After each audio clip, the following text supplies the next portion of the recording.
For years in Appalachia, gender isn't just who you are, but it's who you're expected to be. From the moment we're born, we're handed a script. Boys act tough and girls act sweet. Boys lead, girls support.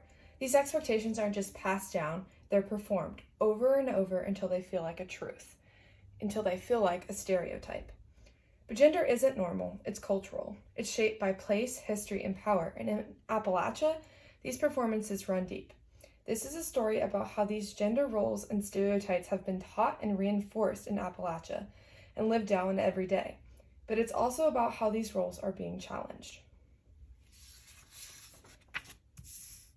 When a little boy picks up a doll or a girl grabs a truck, people say, "That's not for you." From the very beginning, kids are taught how to perform their gender, what's okay to like, how they should act, and who they're allowed to be.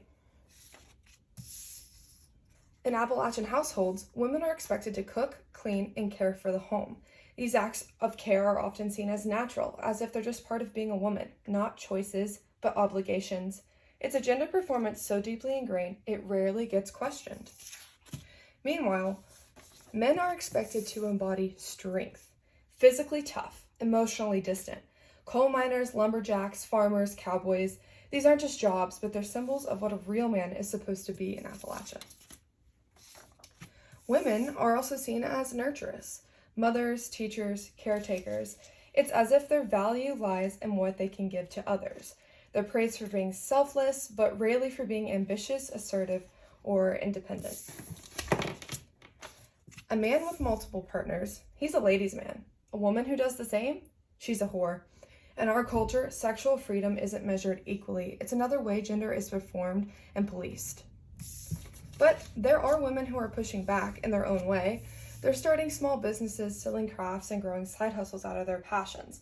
Although this is still stereotyped as it being acceptable because it's just a hobby and to make a little extra money. But for women who are out in the field, in the same jobs as men, they are treated differently. A man might be seen as a natural leader. A woman, she might be told to smile more or be mistaken for the assistant. Climbing the ladder isn't the same for everyone. In many fields, men take the elevator, getting promoted quicker, taken more seriously.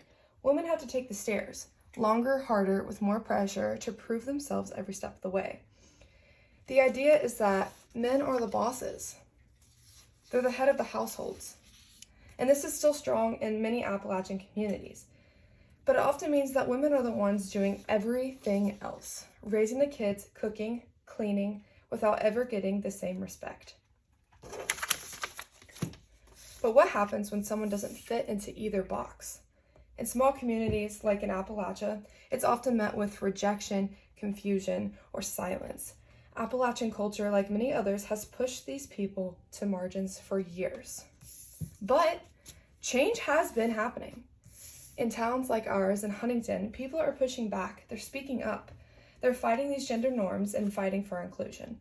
Appalachian culture isn't just one story. It's many, overlapping, resisting, and growing. These moments of protest and pride challenge the idea that gender in Appalachia doesn't have to look one way. They remind us that gender is performed and that performance is evolving. While stereotypes and expectations shape this region for generations, Appalachians today are performing gender differently than they ever have before. Now in Appalachia, there are many who are expressing new stories and performing gender that breaks the expected stereotypes. The next generation is learning that interests don't have to have a gender. Girls are wrestling, boys are dancing, and slowly we're unlearning limits we once played on what kids could dream of. Even when I was little, my brother danced with me, and this was seen as rare. Education is one of the strongest tools for change. When we learn about gender as a performance, not a rule, we open the door to reimagining what it means to live authentically, just like in the class we're taking now at Marshall University. The stereotypes haven't disappeared. Traditional gender roles still exist here. They're still taught, still expected, and still performed. But they're not the story anymore. Appalachia is changing.